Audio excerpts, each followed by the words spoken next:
What's up, Fantasy Football Universe? It is SC Romero here to bring you another Devy Diamond. And today we're going to talk about a guy that really had a lot of hype, but has really dropped in the rankings just due to a kind of poor performance last year. And that's going to be Penn State quarterback Drew Allar right after this.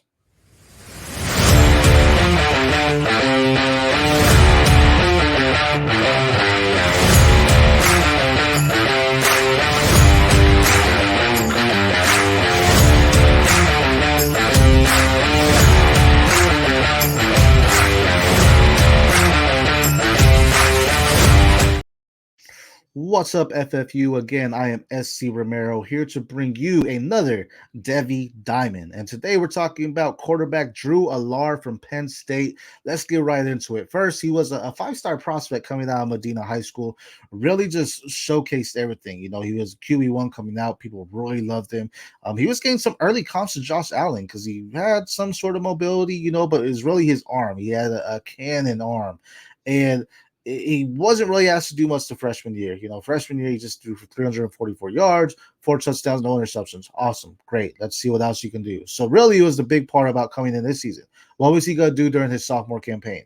And honestly, it was kind of I don't want to say poor, but it was like a poor performance. 59.9% completion, which was okay, little bit. It's 2,631 yards, passing yards, okay. The good thing is he had 25 touchdowns, so only 2 interceptions, so that's good. He wasn't necessarily making those mistakes, and it could be argued he really didn't have the wide receivers that other quarterbacks do, like your Quinn Ewers or like your Carson Beck. He didn't have those type of receivers, and so everything just kind of took a falter. But it really showed that he still needed some development, I think, is what the big thing is. So the sky is the limit, if you will, because again, that arm strength, and especially during combine season, people go crazy over that arm strength. So I'm sure once the combines happen, he may actually come out and just go crazy, and people will be like, oh, look at him throwing 70 yards, whatever it may be, just throwing bombs because he has that type of strength.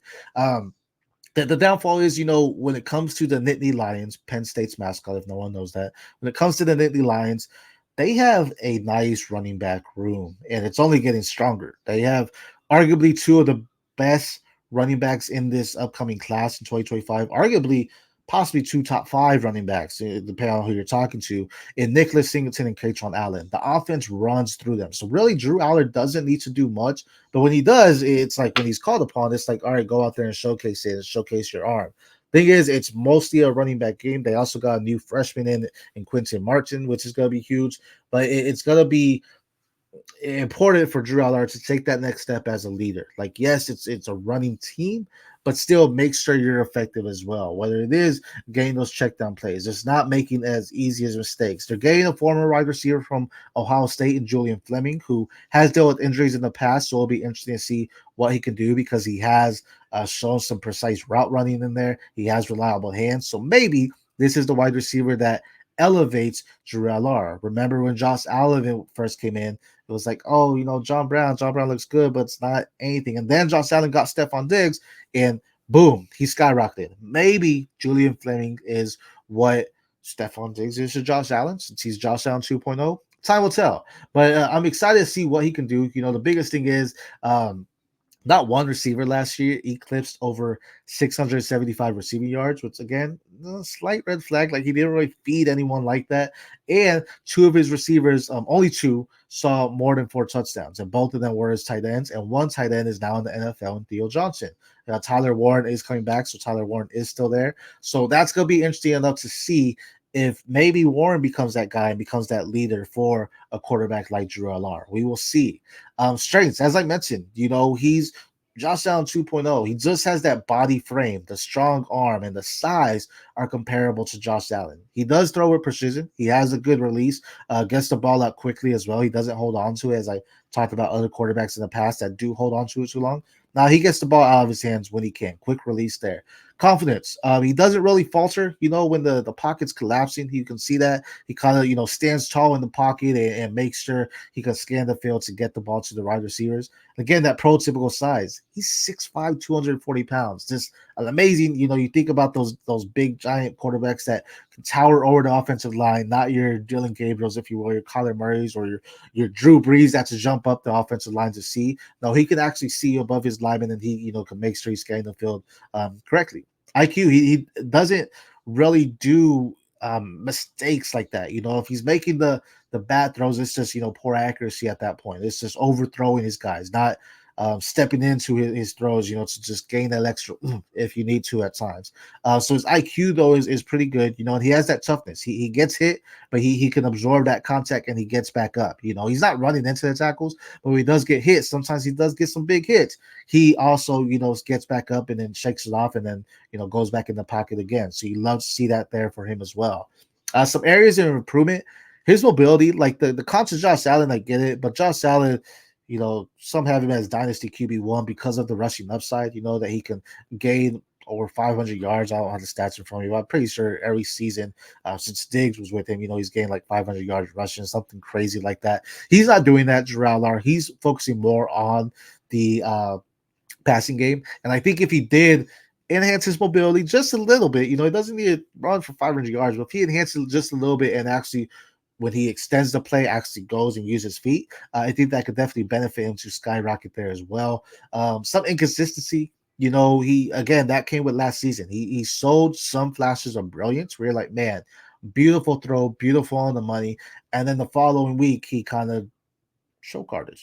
To be honest, I mean, it's just that's just what it is. He's just a choke artist and just doesn't do that. So I want to see more consistency from him, and then just being more of a pocket passer. He's not that bad, but again, he stands with confidence in the pocket. But that accuracy, I want to see more of that accuracy. So when he is standing firm in the pocket and he's scanning the field left and right, looking up and down to make sure his wide receivers, tight ends, running backs, whoever is open, I want to see more pocket awareness that he's not necessarily running out and trying to extend and throwing. Just stand confidence in there, make your throws, get that zip out, and make it happen. You want to see that there. Right now, I had Drew Allar as a day 3 pick.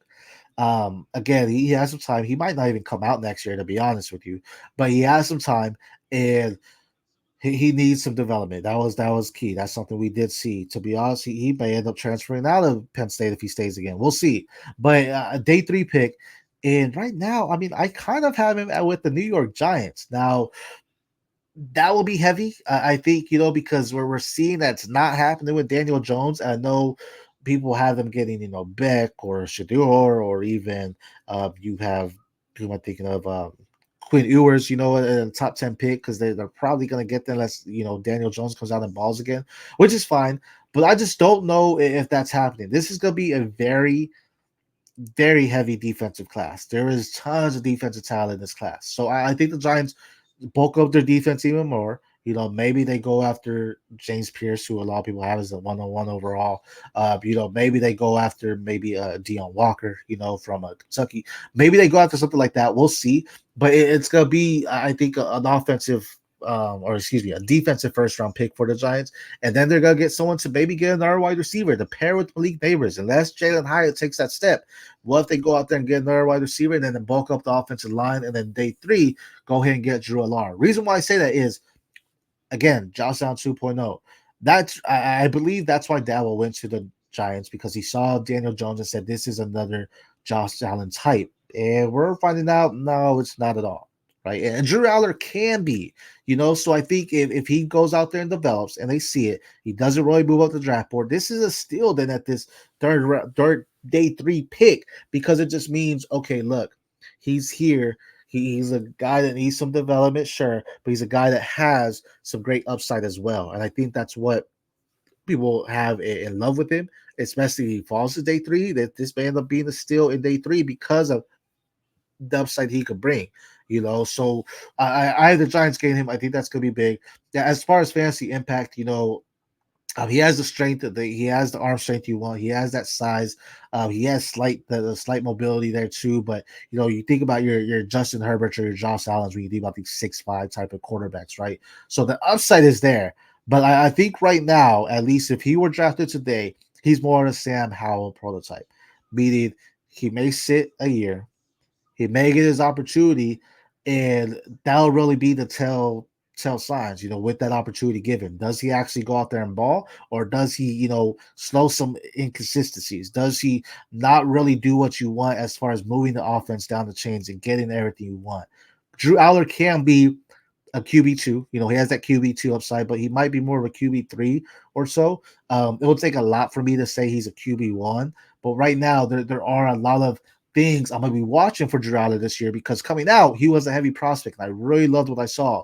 But then again, last year, it just showed he wasn't ready yet. And I hope he takes that next step this year, because there's a lot of great things that could happen, especially with the quarterback like him. They brought in another wide receiver. They have good running backs there. Quentin Martin is also a good pass catching back. So they have solid weapons around him, if you will. Hopefully, he takes that next step up to become that leader of the offense in Penn State, and just become a natural when it comes to being in the quarterback position. There's lots to tell. He's a quarterback that needs that development, but he's someone you should keep on your radars because of the upside that could come with him if he just automatically just starts to excel and does really what we thought he was going to do when he was first coming out as a freshman in college. That's our Devy Diamond for today. Drew Allar, Penn State quarterback. Until next time, I'm SC Romero. Go ahead and give me a follow on X at the PPR. So talk everything Devy, IDP. Even got some resting if you're in there. And don't forget to go to the fantasyfootballuniverse.com, where we have all our rankings going on, different articles as well. And then follow at the FF Universe on X to stay up to date on when our shows drop. Until next time, I'm SC Romero. Peace.